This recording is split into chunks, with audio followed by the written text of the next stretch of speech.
कि पैंडेमिक के स्प्रेड में स्टेबिलिटी आ रही है और मृत्यु दर पे भी काबू है। कुछ स्टेट्स में कंसर्न है, वो भी आपके साथ शेयर किया गया। और ये भी हम सब की तरफ से मैसेज आ रहा है कि ये जो एक माहौल बन रहा है कि पैंडेमिक स्टेबलाइज हो, प्लेटू हो, उसके साथ साथ एक कंसर्न भी और वरी भी है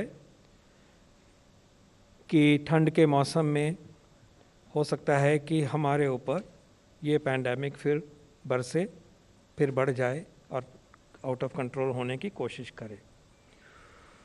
ये सोच इसलिए आती है क्योंकि कोविड-19 का जो वायरस है वो एक रेस्पिरेटरी वायरस है। वो हमारे रेस्पिरेटरी पैसेजेस से, श्वास के पैसेजेस से ही अंदर आता है। और जो रेस्पिरेटरी वायरसेस होते हैं उनकी टेंडेंसी होती है कि वो सर्दी के मौसम में उनका प्रकोप कई तरह से बढ़ता है।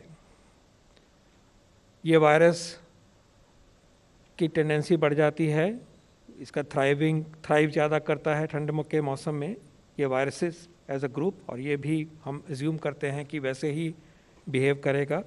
नया वायरस है, हर एक चीज़ इसके बारे में नहीं मालूम। और ठंड के मौसम में यह आम धारणा है कि बच्चों को निमोनिया हो जाता है, बच्चों को ठंड हो जाती है, जुकाम हो जाता है। जो इन्फ्लुएंजा की पैंडेमिक्स हुई हैं, इंक्लूडिंग 1918 की जो भारत में भी हुई, तो विंटर के मौसम में बहुत बढ़ोतरी केसेस में हुई और शायद जो पहले वाली फेज़ थी उसकी पीक से भी ज़्यादा बढ़कर उसने तबाही मचाई। तो एक कॉमन सोच है कि विंटर में हमें और भी प्रिकॉशन लेनी चाहिए। ये सब कुछ जो संजोया गया है इस देश ने इकट्ठे होके, वो सब उसका नुकसान हो सकता है, वो सब हमसे छिन सकता है। और अगर आप नज़र डालें यूरोप में, यूएस में, तो ये होना भी शुरू हो गया है। हो सकता है उसके और भी फैक्टर हों, लेकिन क्लियरली एक चीज़ दिखाई देती है कि विंटर के आने के बाद बहुत सारे देशों में नए केसेस आए हैं और ये भी दिख रहा है कई कई जगह पे कि जो उनकी पीक है वो पुरानी पीक से कहीं ज़्यादा है। डेथ्स कम हो रही हैं शायद क्योंकि हेल्थ सिस्टम अब समझ गया है, लेकिन सेकंड पीक्स आ रही हैं और लॉकडाउन्स भी हो रहे हैं कई देशों में, जैसा कि आपको मालूम है। तो हम इस सारे को नज़र में रखते हुए असावधान नहीं हो सकते और ज़्यादा तैयारी, हर तरफ से तैयारी इसकी होनी चाहिए। और उसको एक मेन मुद्दे पे हम आ रहे हैं कि बचाव कैसे करें। और दूसरा एक और भी संदर्भ है कि ये त्योहारों का सीज़न है, हर धर्म के त्यौहार इसमें आ रहे हैं, हर प्रदेश के त्यौहार इन महीनों में आते हैं। जब त्यौहार आते हैं हम इकट्ठे होते हैं, हम एक दूसरे से मिलते हैं और यही बातें जो हम करते हैं ये वायरस को भी अच्छी लगती हैं। जब हम इकट्ठे होते हैं तो वायरस से एक से दूसरे, दूसरे से 4, 4 से 8 और 8 से 16 को जाता है या 64 पे जाता है। तो वही जो चीज़ें हमें अच्छी लगती हैं इस पीरियड में, उसका फ़ायदा वायरस उठा के एक सिचुएशन पैदा ऐसी कर सकते हैं कि जिसमें कि इकट्ठ होने वाले जो इवेंट हैं हमारे, वो सुपर स्प्रेडर इवेंट्स बन सकते हैं कि बहुत सारे लोगों का नुकसान हो जाए। हमें ये तो अब ज्ञात है कि इन्फेक्शन जो है वो सिम्टम आने के 2-3 दिन पहले से ही फैलनी शुरू हो जाती है, इसको पकड़ा नहीं जा सकता। ये पक्की बात है, अब हमें समझ आ रही है। उस टाइम पे व्यक्ति में कोई खराबी भी नहीं होती, कोई सिम्टम नहीं होता है, कोई भी लक्षण नहीं होते, तो इनोसेंस वाली फेज है, उसका भी कसूर नहीं है। लेकिन हम क्यों ऐसी सिचुएशंस पैदा करें जहाँ पे कि ऐसा व्यक्ति हो वहाँ पे जहाँ की और लोग हैं तो उनके ऊपर जाए। तो ऐसी सिचुएशन पैदा करना जो है हमारे हित में नहीं है। ऐसी सिचुएशन को पैदा हमने नहीं होने देना है और ये जिम्मेवारी अपने लिए, अपने परिवार के लिए भी है और दूसरों के लिए भी है, देश के लिए भी है। और इन दोनों को ही पर्टिकुलरली मुद्दे सामने रखते हुए माननीय प्रधानमंत्री जी के आदेशों के मुताबिक, उनकी गाइडेंस के मुताबिक एक जो जन आंदोलन की शुरुआत हुई है 8 अक्टूबर को, उनका आज खरे साहब ने हमें डिटेल में समझाया। उसके पीछे मैसेजेस हैं, उनको हमें बताया कि 3 मैसेजेस हैं जो सबसे ज़्यादा ज़रूरी हैं इस दौड़ इस बचाव के लिए, और कैसे इसको प्रक्रिया से जुड़ के, स्टेट गवर्नमेंट्स के साथ जुड़ के, सरकारी तंत्र के साथ जुड़ के और जनता के साथ जुड़ के इसको आगे ले जाना चाह रहे हैं। लेकिन मैसेजेस बताए जा सकते हैं, उनको विदित किया जा सकता है, दिखाया जा सकता है, लेकिन असली तो फ़र्क तब है कि जब ये बदलाव आएगा, आदत का बदलाव, बिहेवियर में चेंज आएगी, अनुसरण उसके हिसाब से होगा। और वो इक्वल नहीं मान सकते, क्योंकि मास्क लगाने की बात है, जैसे प्रधानमंत्री जी ने बहुत दिनों पहले भी हमें सबको बताया था कि ये करना चाहिए, लेकिन अगर हम इधर उधर नज़र देखें तो उस तरह का अनुसरण नहीं हो रहा, अनुपालन नहीं हो रहा। तो आज एक विनती लेके हम सरकार की तरफ से शामिल हुए हैं आपके साथ, मीडिया के द्वारा और इस प्रेस कॉन्फ्रेंस के द्वारा सबको ये रिक्वेस्ट करना चाह रहे हैं कि कोरोना के खिलाफ जो लड़ाई है हमारी, वो एक नए डायमेंशन में, नई स्टेज पे आप पहुंच गई है। आप देख रहे हैं कि सबके एफर्ट के साथ एक स्टेबलाइजेशन हुआ, प्लेटू हो रहा है, और हम चाहेंगे ये प्लेटू गिरता गिरता गिरता ख़त्म हो जाए जल्द से जल्द, ये सबकी इच्छा है। लेकिन जो आगे विंटर का मौसम है, इकॉनमी खुल रही है, और त्योहारों के मौसम की वजह से एक पॉसिबिलिटी है कि हम इकट्ठे होंगे, वायरस और फैलेगा एक से दूसरे को, उसको देखते हुए एक ज़रूरत बन गई है कि इन्हीं मैसेजेस को बहुत आगे तक लेके जाएं एक जन आंदोलन की तरह। और अगर आप ये देखें कि इस तरह की जो कैलेमिटी है, इस तरह की जो मुसीबत है, वो हमारी लाइफ टाइम में इसी बारी आई है। तो इसलिए ये जन आंदोलन भी ऐसा होना चाहिए जो कि अनप्रेसिडेंटेड हो, जिसका जोर, गति, तेज़ और पार्टिसिपेशन इतना ज़्यादा हो कि आज तक ऐसा नहीं हुआ हो।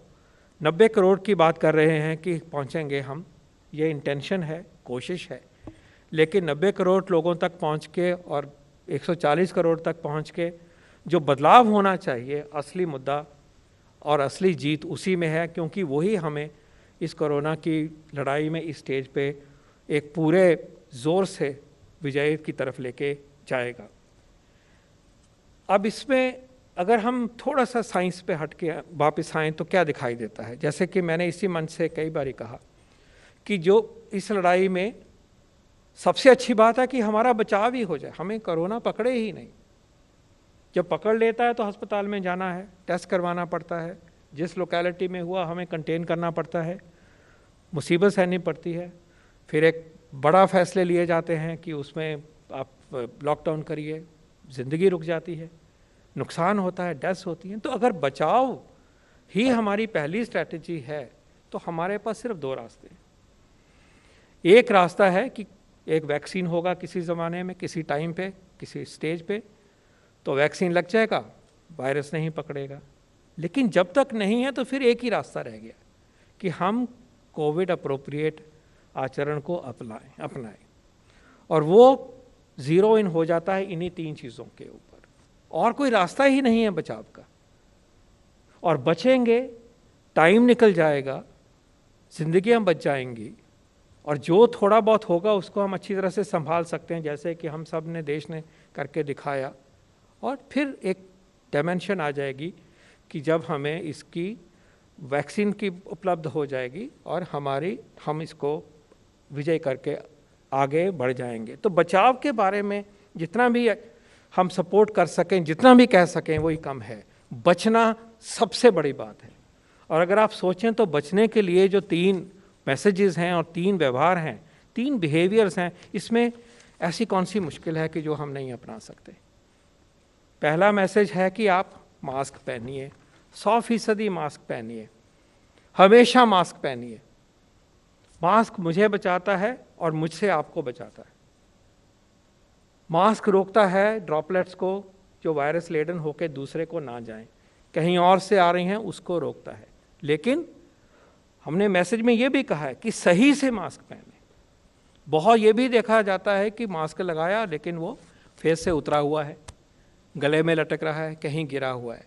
मास्क को सही तरीके से लगाना जो है वो बहुत ज़रूरी है। और उसके बड़ा सिंपल प्रिंसिपल है कि उसमें नाक कवर होना चाहिए, मुंह कवर होना चाहिए और सटा हुआ होना चाहिए, ताकि श्वास के रास्ते से ये वायरस ना तो कहीं बाहर जाए, आपसे दूसरे को लगे और दूसरे से आपको लगे। ये आपकी पर्सनल शील्ड है, आपके लिए पर्सनल है। बाकी चीज़ें औरों ने करनी है तब आप बचोगे, लेकिन ये तो हम खुद कर सकते हैं अपने लिए, समाज के लिए, परिवार के लिए, देश के लिए। तो सबसे महत्वपूर्ण बात है कि मास्क पहना हो। सार्वजनिक जगह पे हैं तो मास्क तो बिल्कुल 100% पहना हुआ होना चाहिए, कोई डाउट ही नहीं है। और इससे हम कोरोना की जो वृद्धि है उसको 36 से 50% ही रोक सकते हैं कम से कम, बताइए, और नो कॉस्ट है देखा जाए तो इसको प्लीज़ अपनाइए। और मास्क को लगाने के बाद में फालतू में हाथ नहीं लगाने हैं, और हाथ लग भी जाए तो फिर दूसरा मुद्दा आता है कि हमने अपने हैंड की हाइजीन रखनी है, हाथ को साफ रखना है, क्योंकि अगर ये ड्रॉपलेट वायरस क्लेडन हमारे हाथ पे आते हैं तो वो सफाई होती रहे, बार बार हम ये करेंगे तो ये आगे भी नहीं जाएगा और अपने को भी नहीं लगेगा, हमारे अंदर भी नहीं गए। ये दूसरा बिहेवियर है, दूसरा मुद्दा है, दूसरा वैक्सीन है जो कि हम चाहते हैं कि सब लोग अपनाएं। और तीसरा है कि 2 गज की दूरी लगाएं, नहीं क्राउड करिए। वायरस के लिए इतनी दूरी को पूरा करना आसान नहीं है।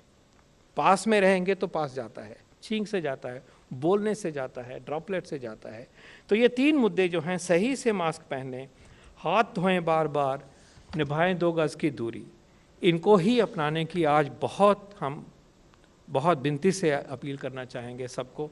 और ये मानना है कि जब तक दवाई नहीं है तब तक इन चीज़ों की ढिलाई नहीं हो सकती।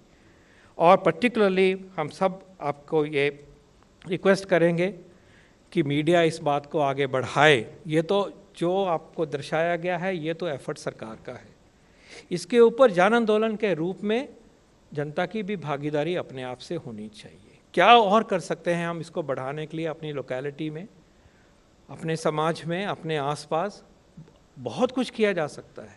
सरकार जो कर रही है तो शुरुआत कर रही है, एक मैसेज अवेलेबल कर रही है, क्लैरिटी दे रही है, एक्सेस कर रही है कि ये मैसेज पहुंचे, लेकिन उसको आगे बढ़ाने के लिए और बिहेवियर में बदलाव करने के लिए जनता की तरफ से भी, जन की तरफ से भी ये होना चाहिए। और मैं चाहूँगा कि इसके बारे में सोचा जाए कि गांव में, मोहल्ले में, अपार्टमेंट ब्लॉक में क्या हम कर सकते हैं, ऑफिस में हम इसके बारे में क्या कर सकते हैं। आई होप कि आप सब ने प्लेज ली है, इकट्ठे प्लेज लेना चाहिए, इकट्ठे होना फिजिकली आजकल अवॉइड करके क्या हम रिमोट से प्लेज कर सकते हैं। और मीडिया के लिए एक स्पेशल रिक्वेस्ट है कि प्लीज़, जैसे कि दूरदर्शन ने मास्क अप इंडिया का कैंपेन किया, क्या प्लीज़ आप सब अपना एक कैंपेन रन करेंगे या मास्क अप इंडिया में ही योगदान देंगे?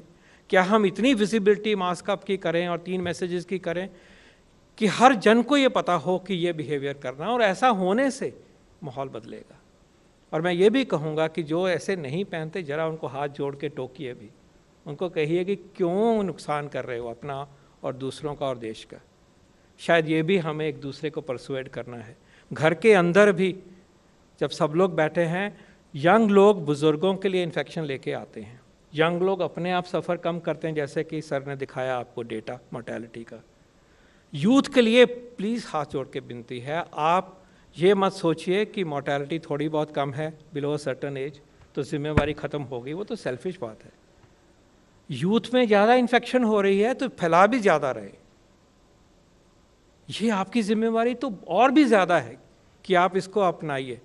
आप ही से लग रहा है ये, और आपके पास तो मीन है, सोशल मीडिया है, आप मोबाइल हो, आपको एक एग्जाम्पल सेट करना है। तो युवा के लिए बहुत एक एम्फेसिस है, अगर हम कहेंगे उनके लिए। बुज़ुर्गों की मौत होती है, बुज़ुर्ग इसमें से सकम कर जाते हैं, उनकी उम्र का तकाजा है, मोबिलिटीज़ का तकाजा है। यूथ फॉर्चुनेटली बचा हुआ है और देश ने करके दिखाया कि मोर्टेलिटी रेट इतना लो है। तो एक जिम्मेवारी बनती है कि आप इसको अपनाएं और श्योर करें। और ख़ास फिक्र भी हमें लगता है कि यूथ थोड़ा ओवर कॉन्फिडेंट हो रहा है, तो उस तरह से करें। और मीडिया से एक पर्टिकुलर रिक्वेस्ट है कि आप अपनी चैनल, अपनी जो सिस्टम है आपका, चाहे आप वर्चुअल हो चाहे आप प्रिंट में हो, एक ऐसी चीज़ चलाइए, ऐसी जन आंदोलन में भागीदारी करिए, ऐसा जन आंदोलन जैसा कि आज तक ऐसा ज़रूरी नहीं था इस तरह के मुसीबत के लिए, और हम अनप्रेसिडेंटेड जो चुनौती है उसको अनप्रेसिडेंटेड जन आंदोलन के साथ उसका मुकाबला करेंगे और दुनिया को दिखाएंगे कि ये हमारी सेकंड पीक नहीं आएगी। और अगर ये हम बचाव की तरफ लगेंगे तो ये पक्की बात है कि सेकंड पीक नहीं आएगी। और फिर अगले साल से, जैसे माननीय स्वास्थ्य मंत्री जी ने कहा कि हम सबको उम्मीद है कि वैक्सीन भी आ जाएगा और हम नॉर्मल होते जाएंगे। और अंत में यही फिर एक बारी फिर गुजारिश करूंगा कि प्लीज़ मास्क पहनिए, ठीक तरह से पहनिए, 2 गज़ की दूरी बना के रखिए और अपने हाथ को सैनिटाइज करिए, हाथ को धोइए, हाथ को स्वच्छ रखिए। ये हमारा सोशल वैक्सीन जो है, राजेश भूषण जी ने ये नाम दिया है सोशल वैक्सीन का, मैं समझता हूँ बहुत ही अप्रोप्रिएट बात है। ये वायरस का वैक्सीन जब आएगा, सोशल वैक्सीन आज हमारे हाथ में है। यही अपील करते मैं समाप्त करता हूँ।